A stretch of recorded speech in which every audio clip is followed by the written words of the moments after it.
The stream of air and gasoline vapor in the ratio of 14/1 by mass enters a gasoline engine at a temperature of 30 degrees Celsius and leaves as combustion products at a temperature of 790 degrees Celsius. Means होता है कि आपका जो होता है एक क्या है गैसोलीन इंजन है और उस गैसोलीन इंजन में जो होता है आपका एयर की स्ट्रीम जा रहा है एंड ऑल्सो विथ जो होता है गैसोलीन वेपर जा रहा है किसमें आपका गैसोलीन इंजन में विद रेशियो जो होता है 14/1 मीन्स होता है 14 kg ऑफ एयर की स्ट्रीम है एंड 1 kg आपका क्या है वेपर के इस रेशियो से आपकी जो होता है जो एयर के stream as well and gasoline vapour जो होता है आपका जो होता है गैसोलीन में इंजन में इंटर कर रहा है और इंटरिंग जो वहाँ पे जो टेम्परेचर उसकी 30 डिग्री सेल्सियस ओके। और जब वह आपकी स्ट्रीम ऑफ एयर एंड जो होता है गैसोलीन वेपर जो होता है जब उससे पावर प्रोड्यूस हो जा रहा है देन वह क्या हो रहा है उसके बाद जो होता है कंबशन प्रोडक्ट जो से निकल रहा है उसकी जो टेम्परेचर है 790 है और engine has a specific fuel consumption of 0.3 kg पर किलोवाट आवर मीन्स होता है और आपका इंजन की स्पेसिफिक फ्यूल कंजम्पशन जो होता है 0.3 kg पर किलोवाट मीन्स होता है कि आपका इंजन की जो परफॉर्मेंस मतलब वह आपका इंजन क्या कर रहा है कि इंजन जो था 1 आवर में आपकी इंजन 1 किलोवाट पावर प्रोड्यूस करने के लिए उसे 0.3 kg जो होता है फ्यूल की जो होता है आपकी रिक्वायरमेंट हो रही है ठीक है। The net heat transfer rate from the fuel air stream to the jacket cooling water and to the surrounding is 35 kilowatts okay. और आपकी जो इंजन है जो सिस्टम है उससे जो होता है 35 किलोवाट जो हीट जो होता है आपकी सराउंडिंग में चला जा रहा है and shaft powers deliver by the engine is 26 kilowatt और आपकी जो इंजन है वह इंजन जो होता है आपको 26 किलोवाट पावर जो होता है प्रोड्यूस करता है ओके।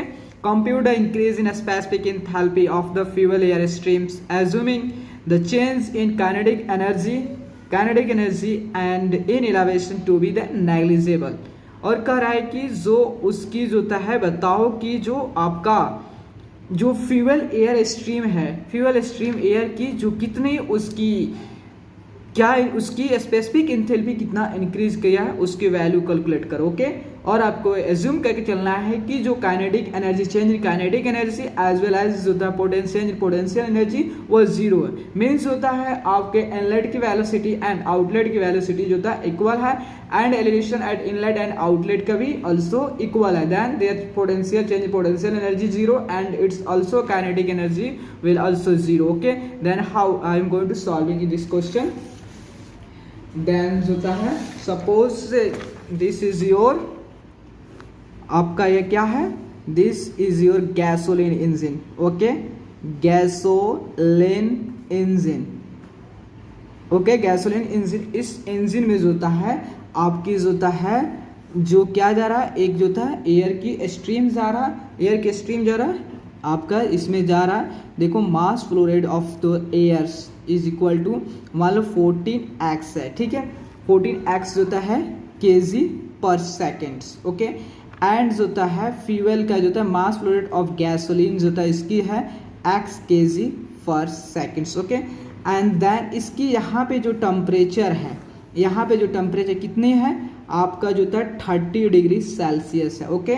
देन आपकी जो इंजन जो होता है वो पावर प्रोड्यूस कर रही है ठीक है देन वो शाफ्ट पावर प्रोड्यूस कर रही है कितना प्रोड्यूस कर रहा है वो आपका जो है dW/d इक्वल टू जो होता है कितना आपका 26 किलोवाट ओके 26 किलोवाट जो था वो पावर प्रोड्यूस करी ओके एंड इससे जो हीट रिलीज हो रहा है means dQ/d equal to -35 kilowatts okay kilos आपका किलोवाट जो होता है रेट ऑफ हीट आपका 35 जो होता है किलोवाट आपका हीट रिलीज हो रहा है देन जो कंबशन प्रोडक्ट्स आपका बाहर निकल रहा है उसकी टेम्परेचर हो रहा है कितना है उसकी टेम्परेचर आपका 7 जो होता है 790 है 790 उसकी टेम्परेचर ओके जब आपका कंबशन प्रोडक्ट निकल रहा है देखो combustion combustion product, okay, combustion product जो निकल रहा है उसकी।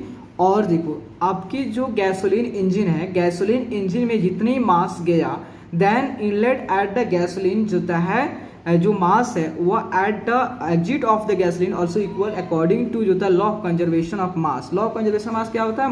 मास is neither created nor destroyed, means होता है जितना मास आपके गैसोलीन इंजन में जाएगा उतना ही मास होता है आपके गैसोलीन इंजन से बाहर जाएगा। मतलब इधर 14x इधर x, मतलब 14x plus x equal to 15x, इधर आपका कितना जाएगा? 15x होता है मास जाएगा। इधर सपोज मास 1 ले लो, ठीक है।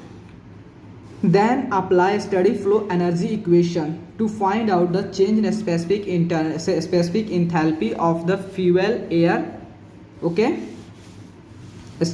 Then apply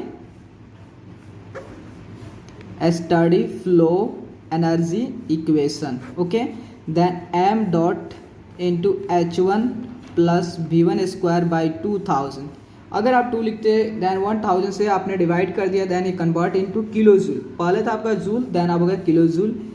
GZ/1000 plus DQ by D tau equal to m dot into H2 plus V2 square by 2000 plus GZ/1000 plus DW by D tau. Okay, then आपका जोता है बोला है कि जो काइनेटिक एनर्जी ऑल्सो जोता है उसकी पोटेंशियल एनर्जी 0 है। देन आपका जो टर्म 0 है। ओके, तो आप देखो क्या हो गया? m dot into H1 plus D Q by D कितना आपका नेगेटिव ऑफ 35 है equal to m dot into H2 जोता है एंड जोता है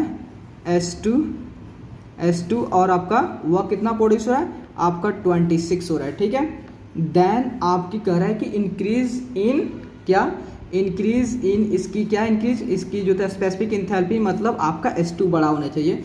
तो आप देखो इधर 35 कर दो देन आपका इस प्लस में इधर minus 26 m dot S2 minus of H1। Okay, आपका इधर आ गया, इसको और इधर ला दिया तो ये कॉमन लिया, मास को लिया then S2 minus H1 then आप ओके।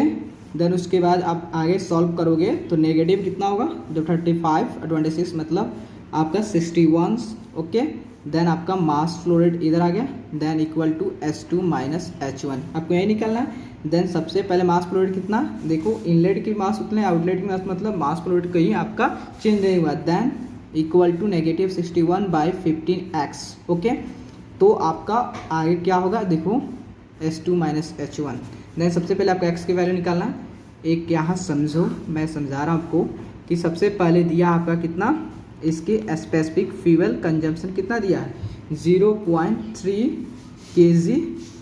kg पर किलोवाट आवर। मीन्स होता है यह आपका इंजन का स्पेसिफिक फ्यूल कंजम्पशन दिया है। मीन्स यह 1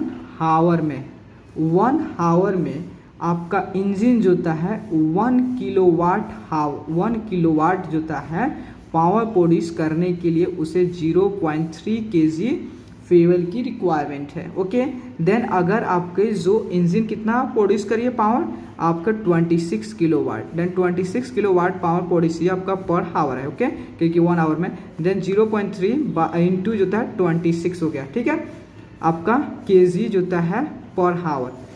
ओके, तो आपको जोता है इतना किलोवाट पावर प्रोड्यूस करने के लिए उसे इतना फ्यूल पर आवर लगेगा, ठीक है।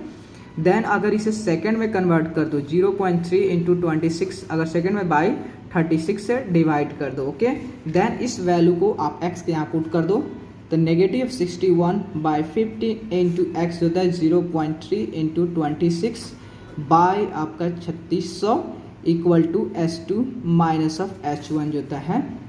ओके, 61 इंटू जो था आपका 36 जो था नीचे तो ऊपर चला जाएगा 3600 by 15 into 0.3 into 26 equal to H2 minus of H1 जो होता है H1।